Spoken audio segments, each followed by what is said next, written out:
Welcome back to the CIVDIV. Today's topic is one full of controversy and fear in most vets that we talk to. Today, I will attempt to put you guys at ease around some of the mysticism behind this topic. But first, I just want to remind you of the $2,000 giveaway. Once our channel hits 50,000 subscribers, we will be doing a drawing for a $2,000 giveaway. And we also will be giving away other pieces of awesome prizes. All you have to do to be in the running is be a subscriber by the time we hit 50K and you are in. So you know what to do with that subscribe button. So let's get into Whiskey 9 Yankee 7 November Golf, over.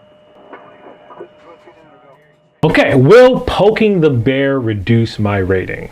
Well, I will tell you, this is a multifaceted question that has a few layers. So let's try to peel that onion back a little bit. I think it'll be beneficial to first look at why the VA generally reduces people in the first place. So I want you to start looking at your VA claims, your appointments, and your evaluation as legal reviews, and not just as medical ones. Think of all the medical evidence you provide to the VA as basically your evidence in a civil case for compensation. From that perspective, the other side has to have evidence to repeal the verdict, your service connection, or to reduce the rating they have given you. So let's break that down in order to really see how the VA is able to reduce your rating or your service connection. In order for the VA to do this, they need to have one of the three following things. You need to have evidence of sustained improvement demonstrated by an evaluation or examination. If the VA believes that a veteran disability has improved, they will typically order a CMP exam, or if they evaluated that condition at all, that can be used as evidence to reduce a veteran's disability rating, which decreases the amount of monthly compensation, as you already know. I find that this is most of the time the reason why people get reduced, and we will talk a little bit more about that using a scenario a little bit later. The next one on the docket is the veteran committed fraud. So if there is evidence that the veteran committed fraud to obtain those benefits, obviously those benefits will first be taken away, and then punitive actions or legal actions will be taken against that specific vet.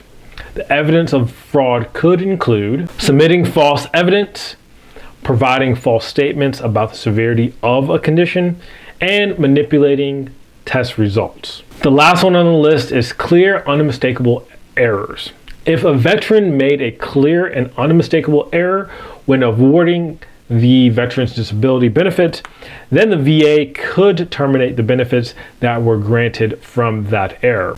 So a few examples of clear and unmistakable errors are granting benefits to a veteran who was dishonorably discharged, granting errors to a veteran that wasn't in the geographical location for the PACT Act presumptives, and granting it under the presumptive criteria, and granting benefits to a veteran who has not met the minimum service requirements. Outside of those three things, the VA can't downgrade you out of spite or reprisals for you submitting a claim. But this is a common fear among vets. So it begs the question, why have you heard stories of people putting in claims and suddenly being reduced for another condition? Most of the time when that happens, it is due to the first criteria, reduction in ratings due to the evaluation of symptoms improving. So let us take shin splints as an example. You have been diagnosed with shin splints. You are claiming it as a secondary for service-connected right knee strain. Those things are connected not just by causation of symptoms, but also location. So when the VA is going to evaluate you, they're going to be looking at that system. So the knee area, which includes the shin as well. And so you go in for a CMP exam, and during that exam, they look at your shins, but also they're going to take a look at your knee. They might check the flexion, they might check the range of motion, and all of that to then have that connective evidence between your shin and your knee. Obviously, that's going to be noted, and well, with that information, they notice the range of motion is drastically better than your first exam, and it shows a large improvement in the severity of symptoms. That right there can be used as evidence to reduce your knee rating. The VA will then notify you that they will reduce you in 30 days, right? So in 30 days, you have the ability to dispute that claim. So to answer your question, can poking the bear reduce you? Yes and no. If your symptoms are still relevant and you need to claim something else, then you have nothing to worry about. Those symptoms have not changed.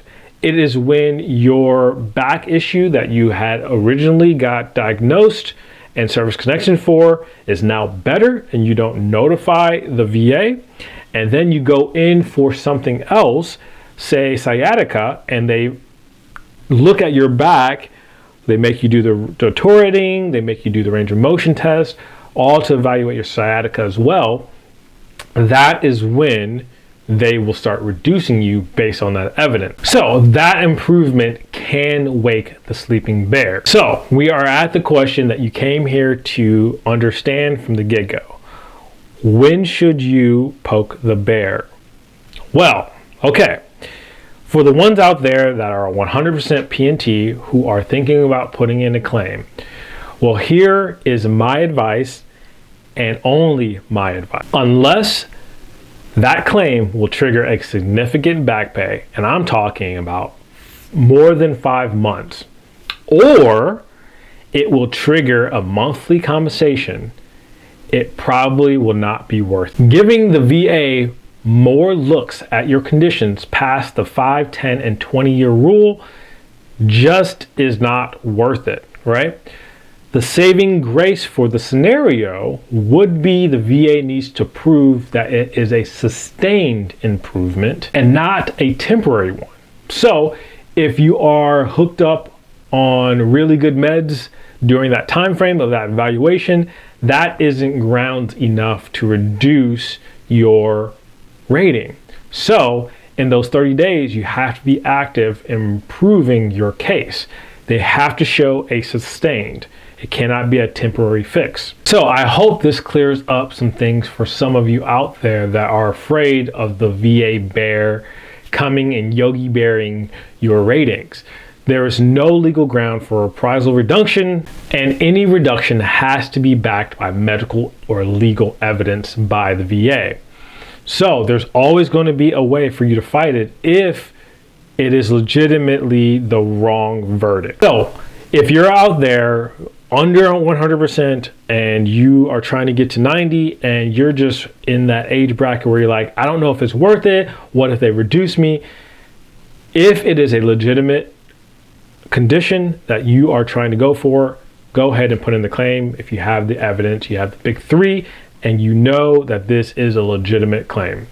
Outside of that, if you don't have enough conditions to reach 100, then don't pursue it with the fear of going into the fraud arena, okay? This is a real thing. They have 1811 federal investigators, just like any other agency, that will definitely pursue possible fraudulent claims. So this is just something to be careful about. But again, if everything is legit, don't worry about reprisals. Put in your claims if you have the evidence for it and get what you deserve. At the end of the day, this is a legal battle for you to get compensation for things that the federal government has used. So go ahead and get the claims and the benefits that you deserve. Okay, as always, this is Jay with the CIVDIV. Stay informed, stay resilient, and I will see you next time.